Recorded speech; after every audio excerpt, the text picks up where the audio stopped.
90s was peak goth. It was everywhere and nowhere all at the same time. These movies raised me, embarrassed me, and inspired some very questionable clothing choices.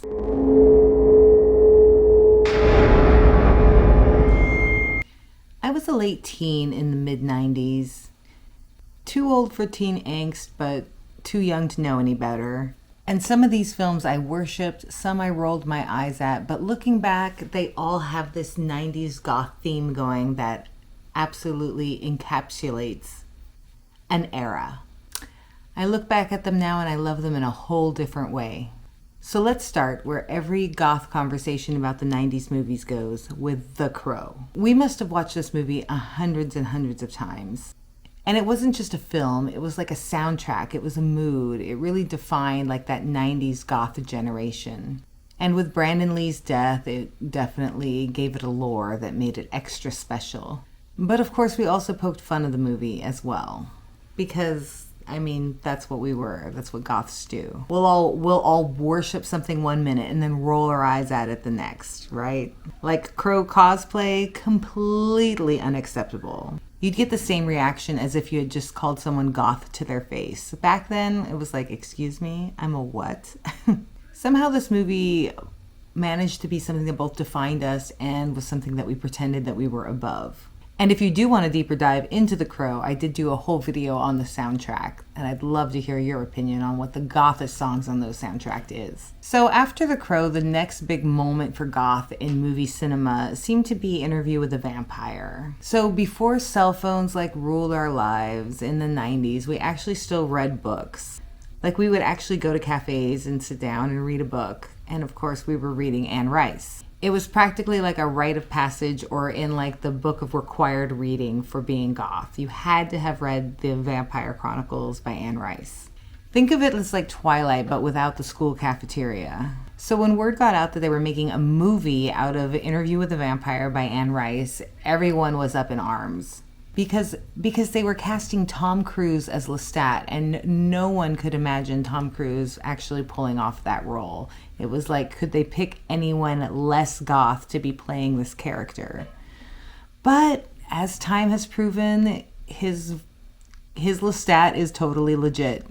And the movie ended up somehow becoming iconic. And this isn't actually just about this film. I have a more to this story for you. Because I remember when this movie came out, it was right at like the height of the change in movie culture. It wasn't just that movies had multiple theaters now. It was that they were starting to have like specialty food and little lounge areas. And it was becoming a more sophisticated thing. I went to see Interview with the Vampire on opening night at a club. I went to see Interview with the Vampire on opening night in a movie theater in San Jose that actually had like gourmet pizza, and they even had a whole section with frozen yogurt. Like it was just like the coolest thing. It felt so modern, so innovative. But beyond just the theater, I decided to wear a cape to this show. Now, I had this amazing cape that I had bought at Wasteland in San Francisco that had this cool hinge on it. It was like a really nice light fabric, but it was a cape. And there was in the 90s, I feel like, I don't want to speak for everyone from the 90s, but for my generation or the people I knew, it was kind of frowned upon to like really cosplay as like a vampire or a pirate. That was considered cosplay. So I had this cape. I didn't really want to walk around looking like a vampire. I was a goth, you know. It was about culture. It was about music. It was about style. It was about the community you hung out with. At least that's what I equated goth being. But it was Interview with a Vampire. I thought it would be on theme for the night to wear this cape. So I show up at the movies with a cape on, and there's one other person in the whole theater who's wearing a cape, and it's like one that came out of like one of those plastic bags. It's got wrinkles in it, a little plastic clasp on the front, and I'm sitting here going, oh my gosh, what am I doing in this thing? It was, luckily, no one I really knew was at that particular showing, so the only person I had to hear it from was my bestie, who would never forgive me for wearing that cape. We joked about it forever. And now we're moving into the late 90s, and this is when goth actually started to really go high school. And the movie that represents that would be The Craft. By the time this movie came out, we were sort of past our teen years. I didn't really want to associate myself with high school drama. And when we saw goth teens represented on TV as being part of a high school culture, it was a little bit horrifying. I was not ready for the world to embrace like the weird teens as the cool ones. And then they had the whole witchy angle of it, and that was just a stereotypical of like thinking of goths as being vampires. It was like, we're not witches, we're not vampires, we're not pirates, we're just people. So when that movie came out and that was kind of the attitude, was sort of like, ooh, they're witches, I was like, oh God, not this again, right?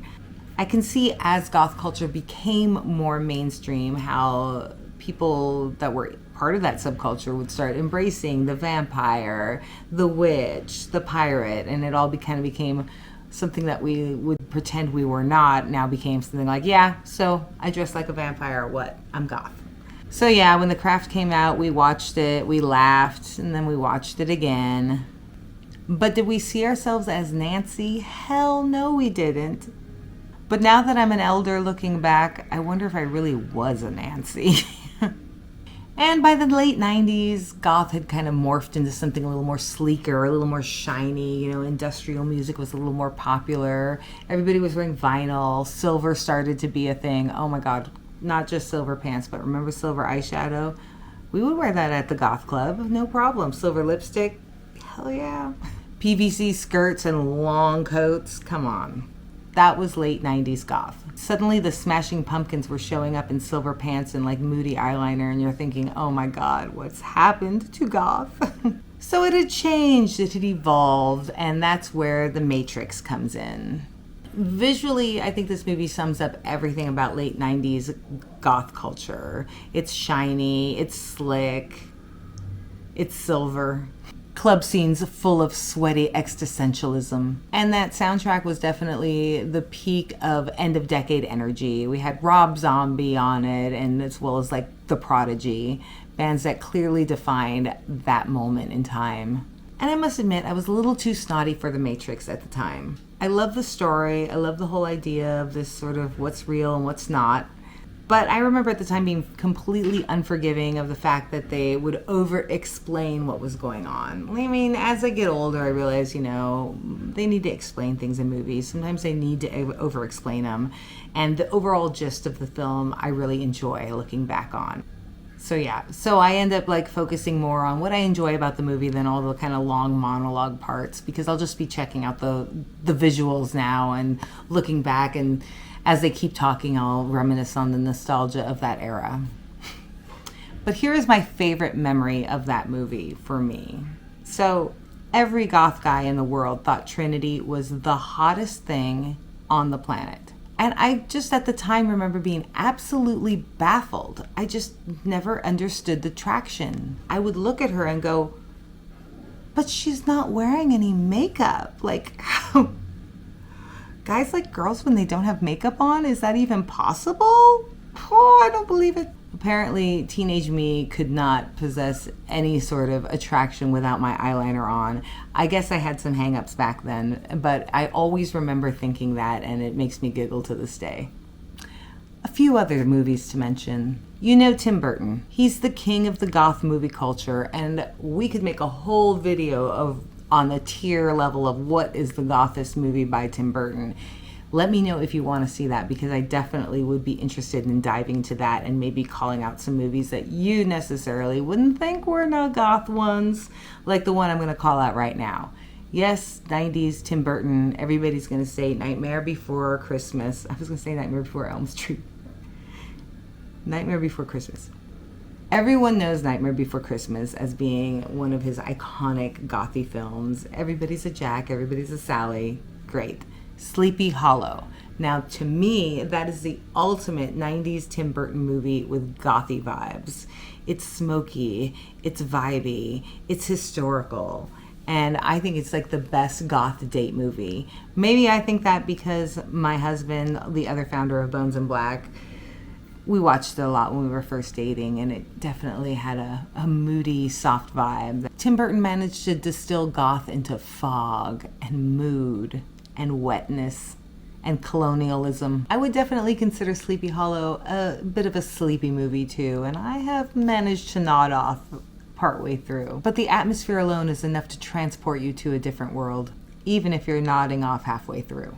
So before I call it a night on goth cinema, I want to throw out a few more nods to a couple more movies that I think kind of fit into this category, and I want you to let me know if you think they do.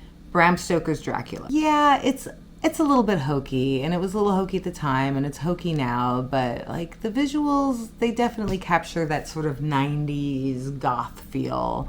Definitely reminds me more of the Hot Topic vampire clothes that kind of came out in the late 90s, but visually it checks all the boxes. Lace, velvet, dramatic lighting, goth vampire chicks. What else do you need? So another one that I definitely plan to do a deep dive into later is the movie Hackers. Now this goes along more of like, think of the Matrix, but more colorful and cyberpunky.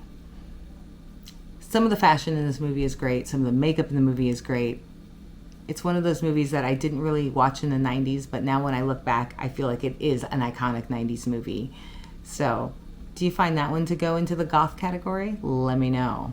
Then there's Strange Days, which is like this 90s dystopian, music-driven movie with Michael Wilcott in it, who of course is the actor from The Crow. I always think of him as the ultimate 90s actor. Another one that I always think of because my bestie loved was Doom Generation. Maybe it's just because Rose McGowan seems to be sort of encapsulate the goth culture in cinema in the 90s, or maybe it's that haircut in the movie. Let me know if that one counts for you.